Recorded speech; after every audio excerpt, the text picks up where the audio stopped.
tecnologías 1-1 primera. Prevenidos. Acción.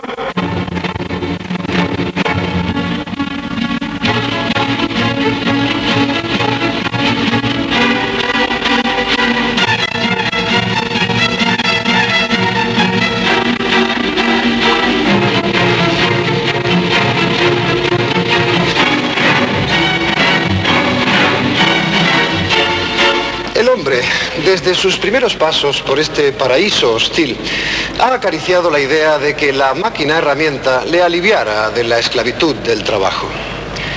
Ya en los versos hexámetros de la Ilíada, Homero nos da cuenta de la existencia de hombres máquina, capaces de realizar los caprichosos deseos de los hombres, allá por el año 1200 a.C., en los gloriosos tiempos de la guerra de Troya.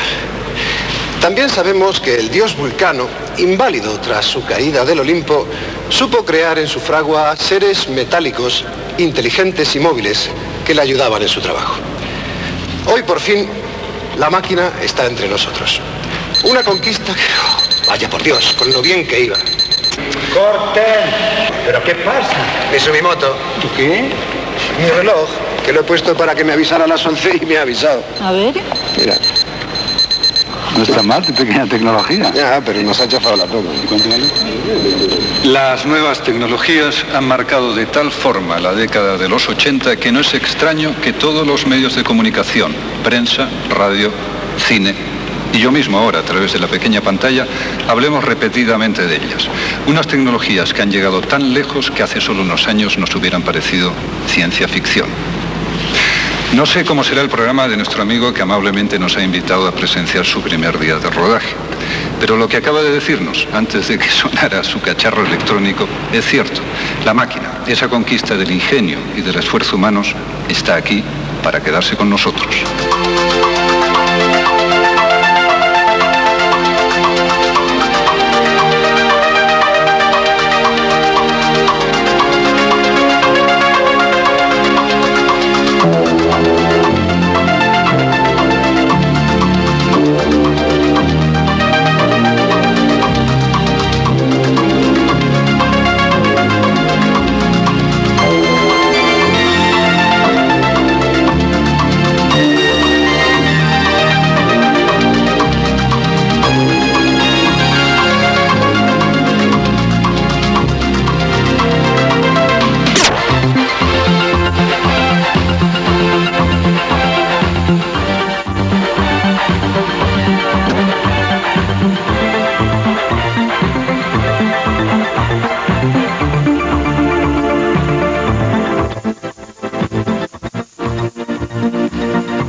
La ciencia moderna es una de las mayores aventuras que ha conocido la humanidad.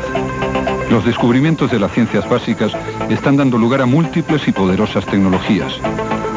Todas ellas no solo tienen importancia por sus deslumbrantes innovaciones prácticas, sino porque implican un nuevo modo de ver y entender el mundo, un nuevo hecho de civilización, más radical que los ocurridos en los siglos precedentes.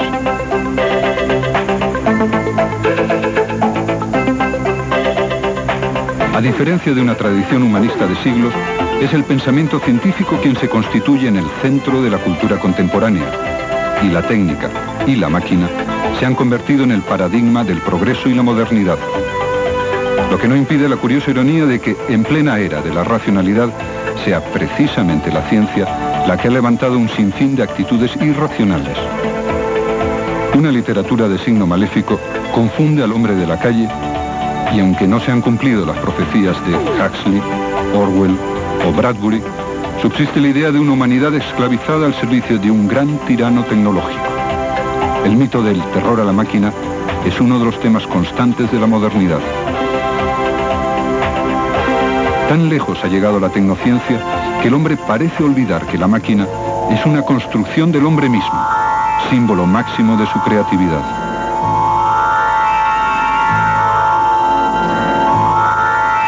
Las conquistas son muchas. Quizá la máxima utilización del proceso tecnológico se esté llevando a cabo en la sorprendente aventura de la exploración espacial, cuyas conquistas enorgullecen la inteligencia humana. En el campo de la biología, las técnicas de la ingeniería genética pueden aportar grandes beneficios a la humanidad, de tipo terapéutico e industrial. Sus aplicaciones a la agricultura, a la ganadería y a la farmacéutica están creando nuevas industrias de gran productividad.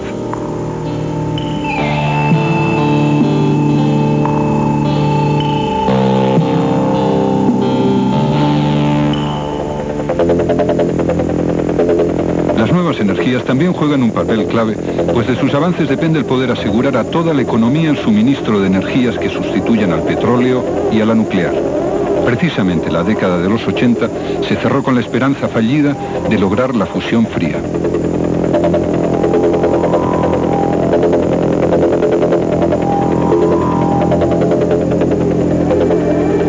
Otro campo de aplicación tecnológica es la acuacultura y la exploración de los fondos marinos. Un terreno casi virgen del que se esperan materias primas, recursos energéticos, minerales y alimentos que están próximos a agotarse en la tierra firme.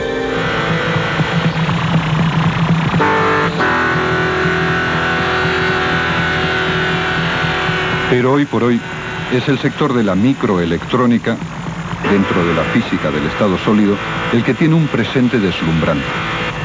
Sus aplicaciones están modificando nuestro entorno, pues desde hace poco más de 10 años está permitiendo una revolución industrial en todos los campos. En los años 80 ha ido creciendo a un ritmo acumulativo del 10%, mientras sus precios siguen bajando.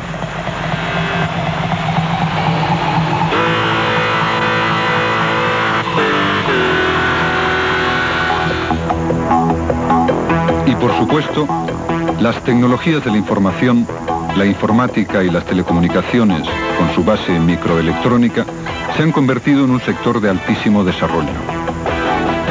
Los ordenadores han evolucionado radicalmente en los últimos años y las telecomunicaciones han progresado a tal ritmo que al lado de los satélites y las complejas redes de comunicación, el telégrafo de Morse resulta hoy prehistórico.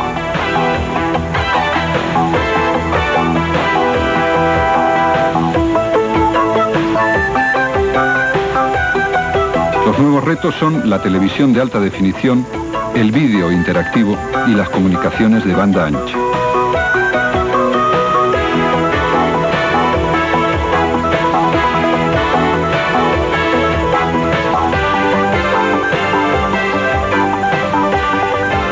Estas tecnologías están promoviendo tales cambios sociales que ya se ha bautizado a este fin de siglo como la era de la información, un término que designa una sociedad industrial avanzada, predominantemente de servicios, donde la comunicación asumirá el papel de sistema nervioso de esa sociedad.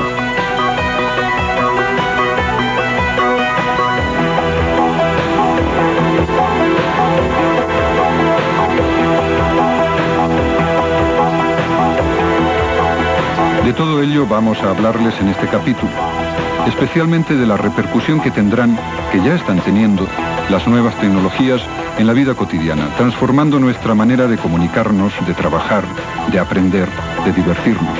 Están cambiando, en fin, nuestra manera de vivir. La imprenta, el telégrafo, el teléfono, la radio, la televisión, todo eso no es nada comparado con...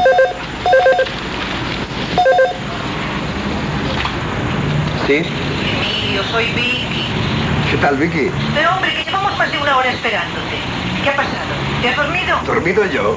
Pero si me habéis citado a las 11. A las 11 no, a las 10, que lo tengo apuntado. Perdona, pero a mí me dijeron a las 11. Bueno, no perdamos más tiempo. Cógete un taxi y vente para acá enseguida, que te estamos esperando. Vale, vale. Hasta ahora. Hasta ahora. Sin iguales que no se van a aclarar nunca.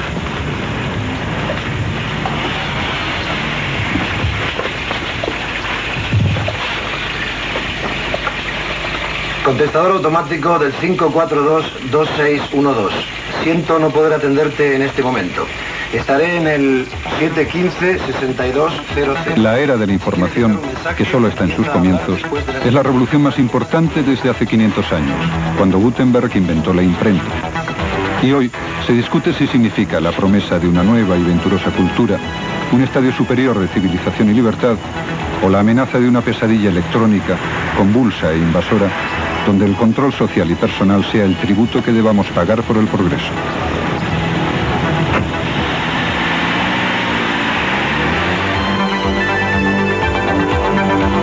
Desde los albores de la historia, el hombre ha ido perfeccionando sus modos y medios de comunicación.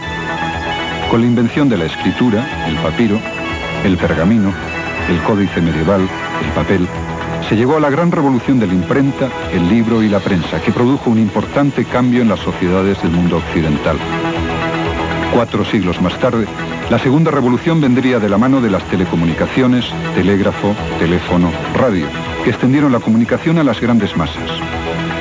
La tercera revolución está comenzando ahora, con las nuevas tecnologías, que darán lugar a una sociedad intercomunicada. Gigantescas bases de datos, cargadas en poderosos ordenadores, almacenarán todo tipo de contenidos que el usuario podrá recibir instantáneamente y a distancia a través de cables, fibras ópticas, ondas hertzianas y satélites. El resultado es una tupida red que interconecta individuos, ciudades, naciones y continentes, máquinas y equipos. Una infraestructura extensa para los más variados servicios.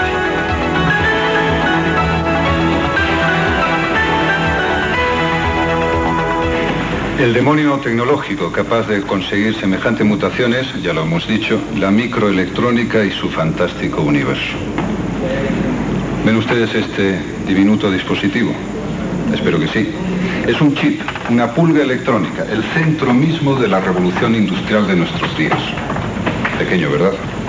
Ahora bien, los chips de última generación ustedes no podrían verlo, porque son tan pequeños que cabrían en el ojo de una aguja, o ser transportados incluso fácilmente en la boca de una hormiga. Un chip incluye en una sola pastilla todos los componentes electrónicos que antes se montaban por separado y ustedes ya lo ven con un volumen mucho mayor. Hoy en día los chips se encuentran en toda clase de máquinas y dispositivos, desde un reloj pulsar hasta un ordenador. Permítanme ahora describirles un paso más en la evolución de la técnica actual. El gran pacto que hace surgir los nuevos medios de comunicación, los medios telemáticos, ha sido la fusión progresiva entre telecomunicaciones y ordenadores. Fíjense en esta fórmula. Teléfono y o televisión más ordenadores igual telemática. Ya lo he dicho. Fíjese bien esa fórmula porque de ahí surge el hogar electrónico, un hogar del que ya padecen bastantes ciudadanos en el Japón y en los Estados Unidos y del que quizás pronto ustedes podrán disfrutar, incluso durante esta década, si es que el desarrollo actual no se detiene.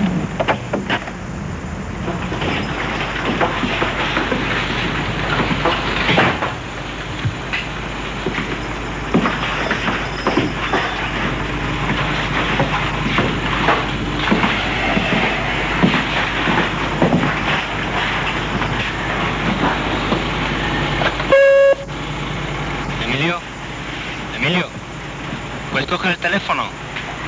Bueno, ya veo que no, te dejo el recado. Me debes una cena, tío, te he conseguido un buen contrato. Cuando puedas te pasas a firmar por el despacho. Soy Fernando, hasta luego. Emilio, oye, que soy Javier. Bueno, antes que nada decirte que siento no haberme despedido de ti, pero estaba tan liado y todo eso. Bueno, te llamo para darte las gracias por dejarme asistir al rodaje, que yo sé que siempre se hace más difícil si hay gente mirando y todo eso. Además quiero decirte que me parece que os está quedando muy bien. Nada más, ya hablamos, ¿eh? Adiós, chao.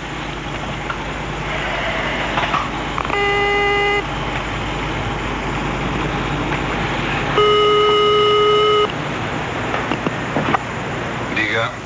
Acabo de oír tu mensaje. ¿Cómo estás? Sí, muy bien. ¿Y tú qué tal? Estupendamente. Oye, no tienes que darme las gracias por nada, ¿eh? Sabes que por mi parte podéis volver al rodaje cuando queráis. Por cierto, ¿cómo va vuestro programa? Pues lo llevamos muy avanzado, la verdad. Ayer volvimos de París, de rodar en el Museo de la Ciencia y la Tecnología. Nosotros íbamos a ir a Irlanda, pero... Y mañana vamos a rodar el hogar electrónico. ¿También un hogar electrónico? Sí. Hemos encontrado una casa donde todo está automatizado.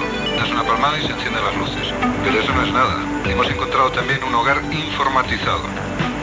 Escucha, si quieres te leo el guión. A ver, ¿dónde está esto?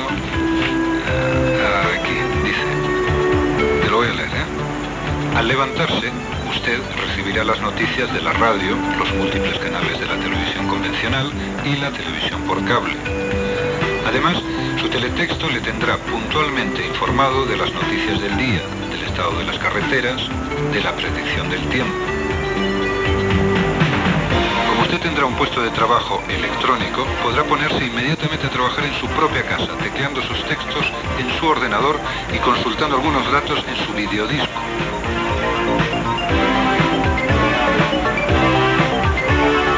Y si no le basta, seguramente consultará a una base de datos situada en Nueva York o en Tokio, obteniendo todos los documentos gráficos por medio de su impresora gráfica.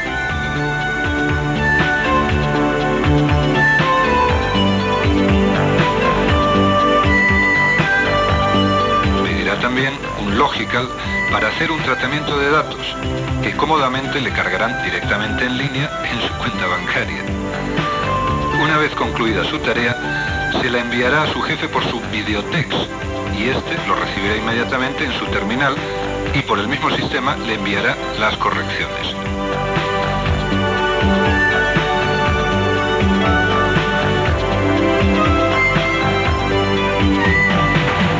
Descansará unos momentos de su trabajo para deleitarse con las notas de su órgano electrónico, su afición preferida.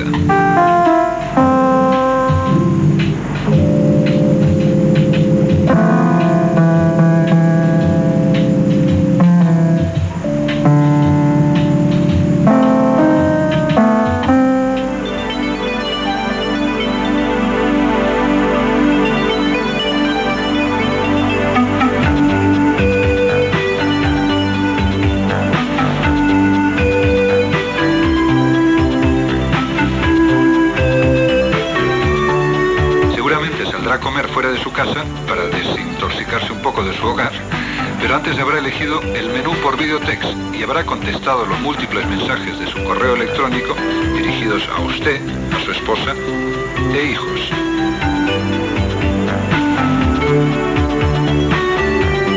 Cuando ya esté en la cama, recibirá un fax de su médico para recordarle que la revisión coronaria de la próxima semana tendrá que ser por telediagnóstico, pues él se encuentra en un congreso en París. También le faxeará a última hora su madre para desearle buenas noches.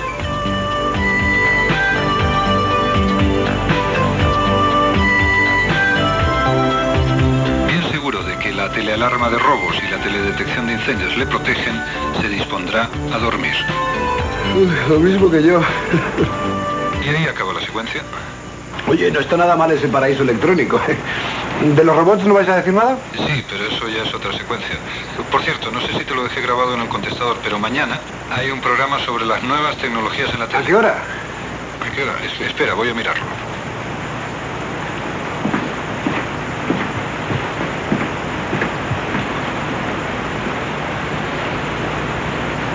¿Sigues ahí? Dime. Mira, ya lo tengo. Es por la segunda cadena y la hora a las 18:30, vamos, 6:30 de la tarde. No sé si podrás verlo, ¿te lo grabo? No, lo voy a hacer yo. Esto me interesa. ¿A qué se te olvida? Esta vez seguro que no.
Desde la Feria Internacional de la Tecnología hablamos hoy con un importante experto, Fernando El Zaburu. La aplicación de las nuevas tecnologías está produciendo en la vida del individuo importantes cambios, no solo en su vida cotidiana, sino también en sus relaciones con la comunidad. Pero donde mayor impacto están teniendo estas nuevas tecnologías es sin duda en el mundo del trabajo, en el mundo laboral, en los tipos de empleo, en la organización de las empresas y en definitiva en la productividad. ¿Por qué es esto, Fernando? Explícanoslo un poco. Un país, podríamos decir, que es tan rico como la formación de su gente, tan rico como la formación. De modo que en este momento de cambio, como antes sucedió con la agricultura, que dio paso a la revolución industrial, como después ha pasado con la revolución industrial hacia esta revolución postindustrial, o como queramos llamarla, nos obliga, repito, a una readaptación y a una puesta en coherencia o armonización mente, medios y problemas. ¿Pero de qué manera, Fernando, inciden estas nuevas tecnologías en el desempleo? Porque ese parece que es el aspecto, el punto más grave, ¿no?, más preocupante. Ciertamente es el más preocupante, porque nos ha cogido un poco desprevenidos. Y entonces no todo el mundo acepta el diagnóstico que acabo y acabas de resumir. No todo el mundo todavía ha tomado conciencia del momento de cambio. La propia política va más despacio que la revolución tecnológica, va más despacio que el cambio social. Pero no en España, en el mundo entero en general y concretamente en Europa. De modo que cuando comprendamos que lo más importante son los recursos humanos, el desarrollo de la persona, el sistema educativo indudablemente intentará que con los medios que tenemos, nuevas tecnologías, conocimientos, instrumentos, todo aquello de que nos valemos para resolver nuestros problemas, seamos capaces en efecto de hacer frente a unos problemas que están ya planteados a nivel universal.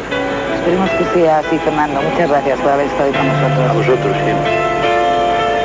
La oficina, uno de los ámbitos donde más se han notado y se seguirán notando estos cambios, es un sector que admite la introducción de numerosas tecnologías.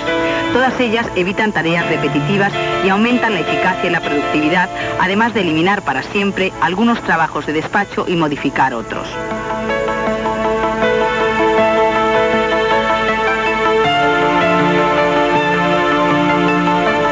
Pero el cambio más espectacular y de enorme interés social es la posibilidad de trasladar el trabajo al hogar. Las modernas herramientas no son tan caras como para no poder permitir el sueño de instalar la oficina en el propio domicilio. Así se evitan desplazamientos, se gana tiempo y especialmente en el caso de la mujer le permite atender y cuidar a los hijos a la vez. Sin embargo, este sistema también tiene algunos inconvenientes.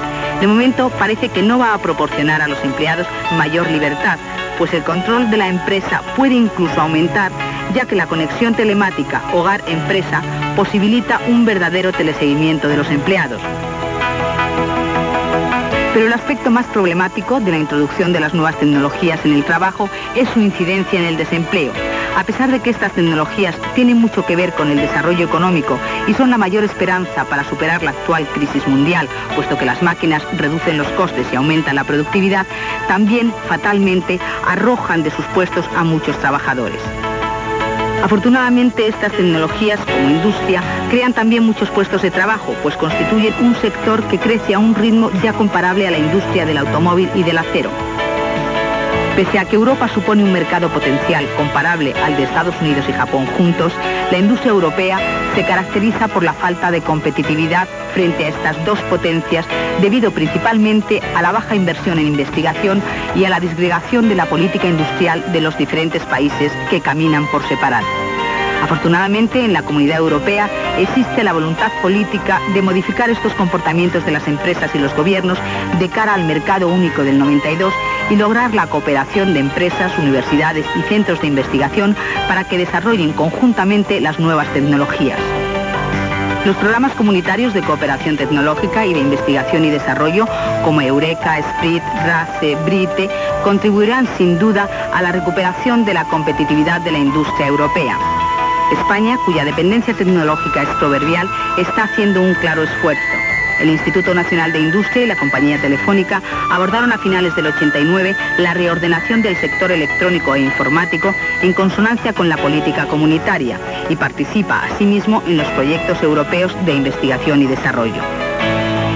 España pondrá en órbita en diciembre del próximo año un satélite propio, Hispasat, construido en Europa y que costará 45.000 millones de pesetas, con el fin de facilitar las transmisiones que se derivarán de los Juegos Olímpicos y de la Exposición Universal del 92.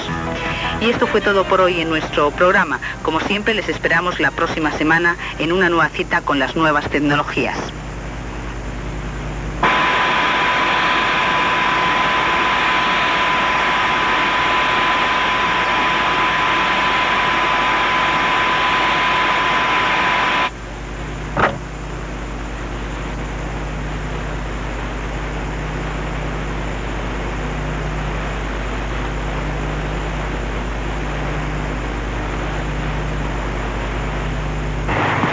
Las nuevas tecnologías, 25120. A este paso nos van a dar las uvas. Silencio. El ordenador jamás podrá sustituir a su médico de cabecera, pero quizá podrá sustituir al especialista. Un simple comprimido de ácido acetiltalicílico. ¡Corten! ¿Será posible que no pueda pronunciar esa palabra? ¿Tan difícil es? Lo siento mucho, pero no podemos continuar así. Que venga Hartman, aunque sea agresivo.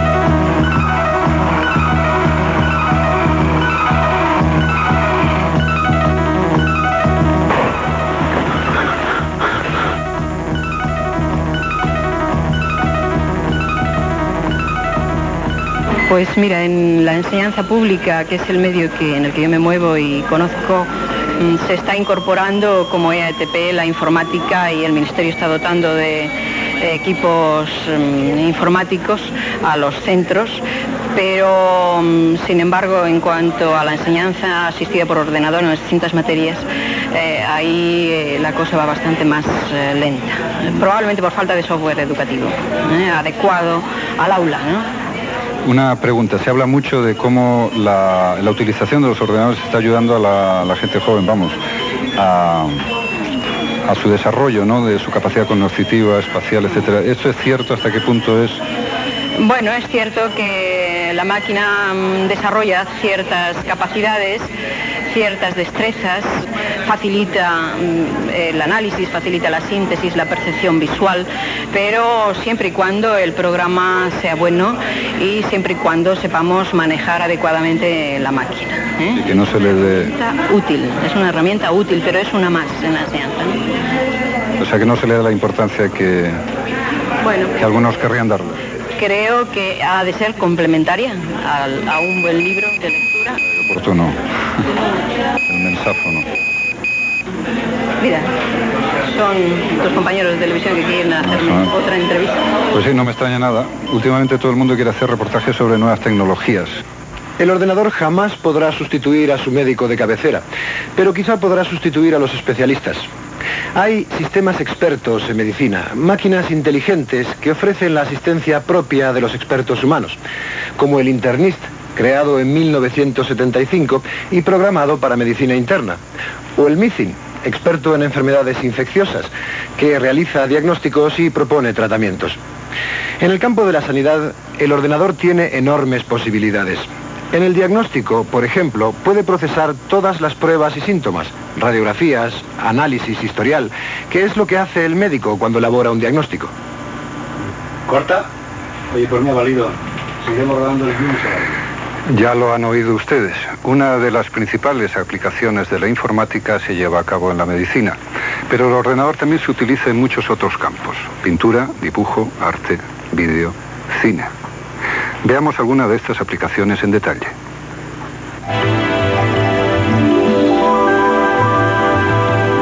Se acusa a la máquina de esterilizar la creatividad humana, pero también la máquina se está empleando ya como ayuda a la creación. Actividades tan cálidas como el dibujo, la pintura, el diseño, la música, el cine, confían en la frialdad del ordenador.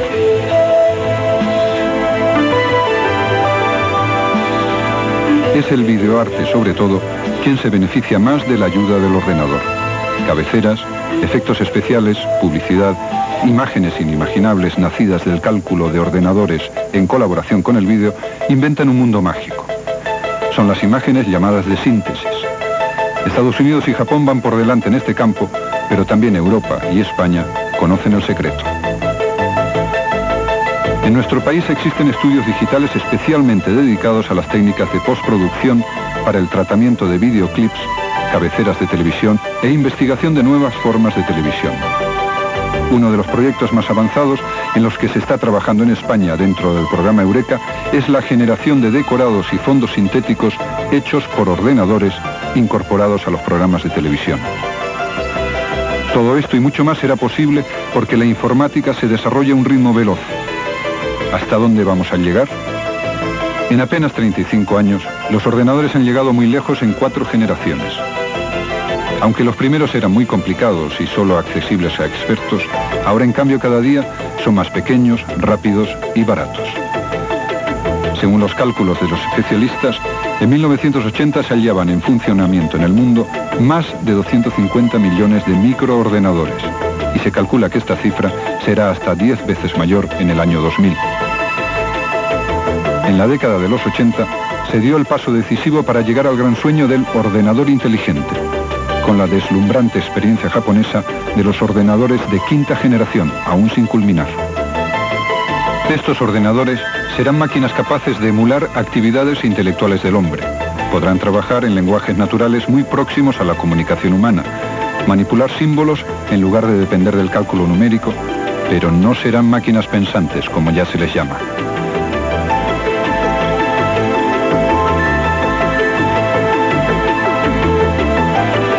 Mientras llega el nuevo ordenador inteligente, lo más revolucionario en la actualidad son los llamados sistemas expertos, que ofrecen una asistencia muy sofisticada, semejante a la que proporciona un experto humano.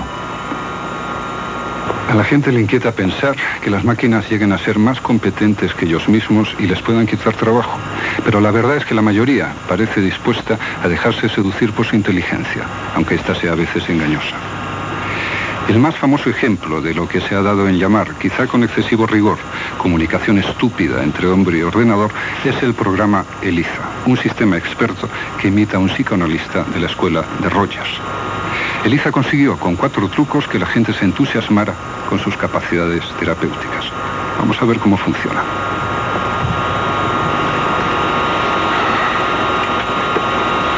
A ver, ¿qué le pregunto yo? Listo, así. ¿Ya? Me preocupa saber si nuestro programa va a tener éxito o no. Continúe, por favor. Es muy interesante. Es que es prácticamente la primera vez que hago de presentador en una serie de televisión. ¿Tiene otros problemas de lo que le gustaría hablar? Por supuesto, un amigo y yo hemos tenido el mismo sueño, que un robot nos sustituya como presentadores. Siga, por favor. Y eso me preocupa, claro. Hábleme algo más de su madre. Sí, solo faltaba eso. Ingenioso, ¿verdad? Lo cierto es que ELIZA y otros programas similares siguen gozando de gran popularidad. Tal vez por esa confianza casi mágica que hay en las virtudes de la tecnología, o quizá por esa enfermiza necesidad de comunicarnos que padecemos en esta era de la incomunicación. En fin, pasemos ahora a otra cuestión, porque como decía irónicamente Skinner, el problema no está en si las máquinas piensan, sino en si lo hacen las personas. Porque una de las cuestiones que más preocupa actualmente a los estudiosos está en los problemas sociales que puedan derivarse de la aplicación de las nuevas tecnologías. Aunque en realidad el desarrollo tecnológico, particularmente en España, es aún incipiente y por tanto, más que de problemas, habría que hablar de temores y de esperanzas. Las nuevas tecnologías pueden producir estrés y depresión. Ya Freud había sostenido que el desarrollo de la cultura aumenta la depresión. Tanto están alterando nuestra vida cotidiana que incluso se empieza a hablar ya de trastornos psicológicos producidos por el cambio. La intimidación ante los artefactos tecnológicos que superan nuestra comprensión, la ansiedad ante sus poderes mágicos y su jerga técnica son un hecho frecuente. Concretamente en el ámbito laboral, donde la informática ha trastornado el statu quo, empieza a aislarse un síndrome depresivo por pérdida de la identificación con el trabajo y los compañeros. La mecanización de oficinas y fábricas convierte al trabajador en una minúscula pieza dentro del proceso. Apretar un botón puede ser la tarea más frecuente dentro de pocos años, con la consiguiente sensación de pérdida de capacidades. La consecuencia más visible de las nuevas tecnologías es que se agrava cada día la adicción a la imagen, síndrome que ya se inició con la televisión, aumentó con el vídeo y es ya preocupante con el ordenador personal. Ya parece notarse en los Estados Unidos y otros países muy industrializados una joven generación formada en la cultura perezosa de la pantalla, que no leen, no juegan, apenas hablan y que pasan del vídeo casero a la sala de juegos electrónicos.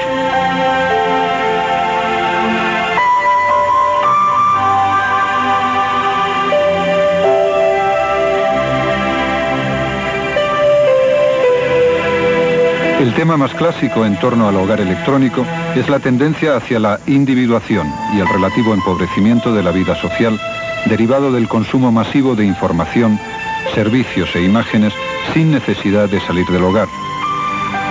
El vídeo reduce la asistencia al cine, los servicios telemáticos reducen la necesidad del desplazamiento. Además, esta tendencia se vería agravada por la inseguridad de la calle en casi todas las ciudades industrializadas. El hogar aparecería así como un refugio seguro, cómodo y autosuficiente.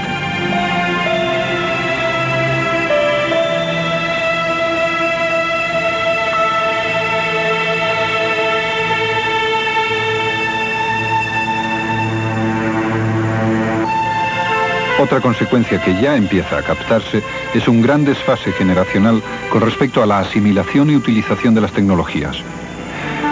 Según los expertos, parece que hay serios límites psicológicos y biológicos para adaptarse a la informática cuando no se ha empezado en la niñez. Por tanto, el adulto estará siempre en desventaja. El padre frente al hijo, el maestro frente al alumno y, en el mercado de trabajo, el adulto frente al joven.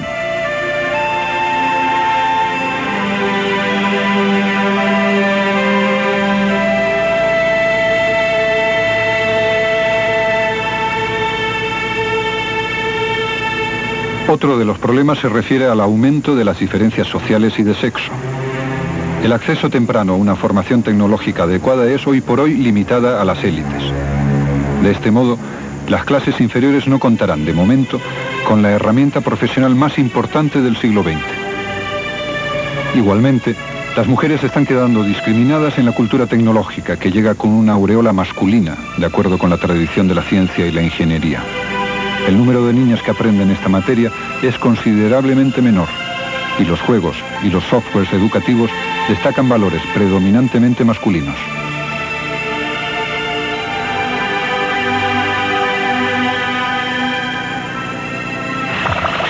Increíble. ¿Qué cosa? Escucha esto. El Estado tiene ya en sus manos la capacidad tecnológica para poder conocer y controlar la vida de los ciudadanos. Si lo hiciera, sería entonces el gran Leviatán de Hobbes, la bestia que nos amenaza. Esta es sin duda la más peligrosa consecuencia social de las nuevas tecnologías. El poder que otorgan a quienes las detentan. Desde luego. Bastaría conectar los bancos de datos de la policía, Hacienda, Sanidad y Justicia para que cualquier nuevo Hitler pudiera identificar a sus particulares judíos, comunistas y homosexuales. Por eso el ciudadano se siente como un pez rojo en una pecera de cristal. Es el llamado síndrome del pez rojo, la sensación de ser observados por múltiples ojos invisibles como si estuvieran en una pecera iluminada. Es la misma idea que la secuencia final de nuestro guión. Aquello que íbamos a rodar en Irlanda, con un ordenador que tiene en su memoria todos los datos de todos los ciudadanos. ¿Te acuerdas? Sí. El Big Jack se llama. A ver si lo encuentro. Aquí está. El Big Jack es un microordenador que vive en el Ulster y que tiene en su cerebro todos los datos de cada uno de los ciudadanos. Jack lo nota todo. Absolutamente todo. Estudios, trabajo, enfermedades, matrimonio, descendencia, vivienda, coches, viajes, registro de hoteles, religión, ideología, militancia, costumbres sociales. Qué espanto, ¿no? Me gusta más la idea de los peces. Entonces lo de Irlanda no lo hacéis. No, por fin no se ha podido hacer. Se lo voy a sugerir a Agustín. ¿Qué? Rodar la escena en un acuario. ¿Y tú crees que aceptará?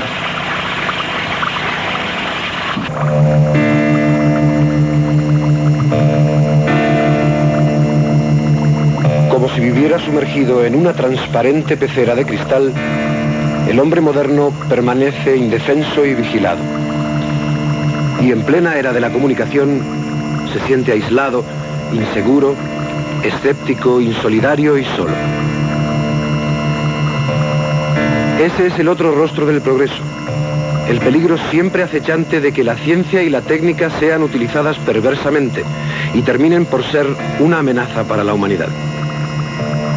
A las puertas del siglo XXI crece día a día la polémica sobre los riesgos de la tecnociencia, pero ningún estudioso conoce aún hacia dónde se dirige su desbocada carrera. ¿Corta?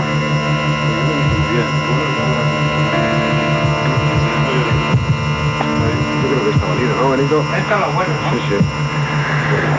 Así es, nos sentimos indefensos y vigilados. Sin duda tenemos motivos para alarmarnos. Y sin embargo, ¿por qué no confiar en que junto al progreso tecnológico llegue también un progreso moral capaz de controlar la utilización irresponsable y provocadora de la ciencia? Porque nosotros preferimos creer, junto a los expertos más optimistas, que el hombre nuevo, el hombre del año 2000, será a la vez tecnológico y humanista, racional y creativo, libre y ético, capaz de alumbrar, por fin, un mundo armónico y solidario. Ojalá, porque mientras más nos acerquemos a esas predicciones y no a otras, mejor será para todos. ¿No lo creen?